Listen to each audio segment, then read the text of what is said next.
بسم اللہ الرحمن الرحیم۔ درس قرآن ڈاٹ کام کے ہفتہ وار پروگرام تجزیے کے ساتھ ہم حاضر ہیں۔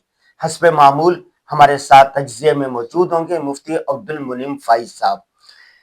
ایک میں قرآن پاک کی ایک آیت پڑھتا ہوں، یا ایھا الذین آمنوا ان جاءکم فاسق بنبأ فتبینوا ان تصیبوا قوما بجہالۃ فتصبحوا علی ما فعلتم نادمین۔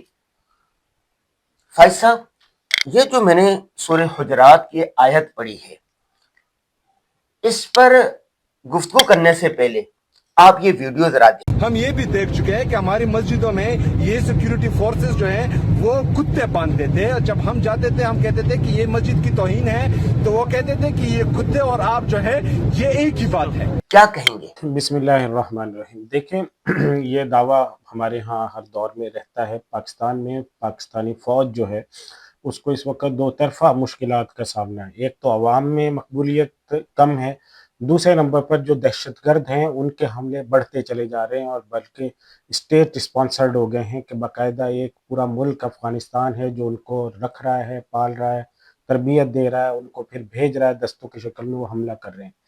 لیکن دیکھیں، ہم پاکستان کے شہری ہیں اور ہمیں اپنی آنکھوں سے ہم نے دیکھا ہے پاکستان اور انڈیا کی جنگ میں کیا ہوا تھا۔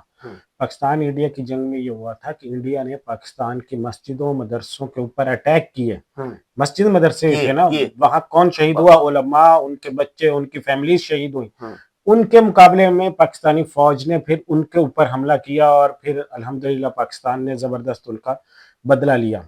اور اس سے پہلے پاکستان کے اوپر جتنے بھی حملے ہوتے ہیں تو اس میں مذہبی طبقے کو ٹارگٹ بنایا جاتا ہے۔ آپ یہ دیکھیں کہ جو اس وقت میں کے پی کے کے اندر مسئلہ چل رہا ہے، وہاں پہ جو مسجد مدرسہ ہے وہ کتنا غیر محفوظ ہے۔ مولانا حامد الحقانی جامع حقانیہ کے اندر خودکش حملہ ہوا، شہید ہوئے۔ مسجد کے اندر شہادت ہو رہی ہے مولانا حامد الحقانی، اس سے پہلے مولانا حسن جان، یہ جتنے بھی علماء تھے۔ اور یہ دیکھیں انہی دنوں میں، مطلب یہ ابھی کے جو چند دن یہ مسئلہ چل رہا ہے، تو مفتی منیر شاکر کہاں پہ ان کی شہادت ہوئی ہے؟ مسجد کے محراب میں بیٹھے ہوئے تھے، وہاں مسجد کے باہر انہوں نے بم پھوڑا، اس کے نتیجے میں دیوار کولیپس کر گئی، مسجد کی شہید ہوئی اور وہ بھی اندر شہید ہو گئے۔ اور اس وقت میں جو ہمارے پاس ڈیٹا موجود ہے وہ یہ بتاتا ہے کہ 2010 سے لے کر 2024 تک 400 حملے وہ مسجدوں مدرسوں کے اوپر ہوئے ہیں۔ اور یہ کون کر رہا ہے؟ یہ دہشت گرد کر رہے ہیں، جن سے بچانے کے لیے پاکستانی فوج کو وہاں جانا پڑتا ہے۔ سب سے پہلا سوال میرا آپ سے یہ ہے کہ یہ 400 حملے جب ہوئے ہیں، مفتی منیر شاکر ہوئے، مولانا حامد الحقانی صاحب ہوئے، سب میں دہشت گرد کس نے پکڑے ہیں؟ کیا سب سے پہلا فرض جو ہے وہاں کی مقامی پولیٹیکل پارٹیز اور ان کے انڈر چلنے والی پولیس کا نہیں ہے؟ سب سے پہلا جو رسپانسیبل ہوتا ہے ان حملوں کا، دہشت گردی کا، وہ وہاں کی پولیس ہوتی ہے۔ وہاں کی پولیس نے آج تک کتنے دہشت گرد پکڑے ہیں؟ وہاں کی سی ٹی ڈی نے کتنے دہشت گرد پکڑے ہیں؟ انہی پولیسنگ اور سی ٹی ڈی سے ریلیٹڈ 8-10 ادارے جو نیکٹا ویکٹا اور پتہ نہیں کیا کیا ہیں، وہ سب وہاں پہ فعال ہیں۔ انہوں نے آج تک ان کی کارکردگی کیا ہے؟ نہیں، یہ تو مل کر آپریشن ہوتے ہیں۔ نہیں، مل کر نہیں، آخر میں جا کر فوج پر آتا ہے، اور فوج کو پولیٹیکل پارٹیز کہتی ہیں کہ جی معاملہ ہماری حد سے، ہمارے ہاتھ سے نکلا، اب آپ آ جائیں۔ یا تو پولیس نے وہاں پہ یہ جو 400 حملے کوئی معمولی چیز ہے؟ ایک حملہ، ایک جان جانا بھی کتنی بڑی، حضرت مولانا حامد الحق صاحب کی شہادت قرآن پاک نے ایک انسان کے قتل کو پوری انسانیت کا قتل قرار دیا ہے۔ اور ایک حدیث میں آتا ہے کہ اگر ایک مسلمان کے قتل میں زمین آسمان کی ساری مخلوق مل جائے، اللہ پوری زمین آسمان کی مخلوق کو قصاصاً قتل کر دیں گے ایک مسلمان کے قتل میں شریک ہونے کی وجہ سے۔ یہ کوئی معمولی چیز ہے؟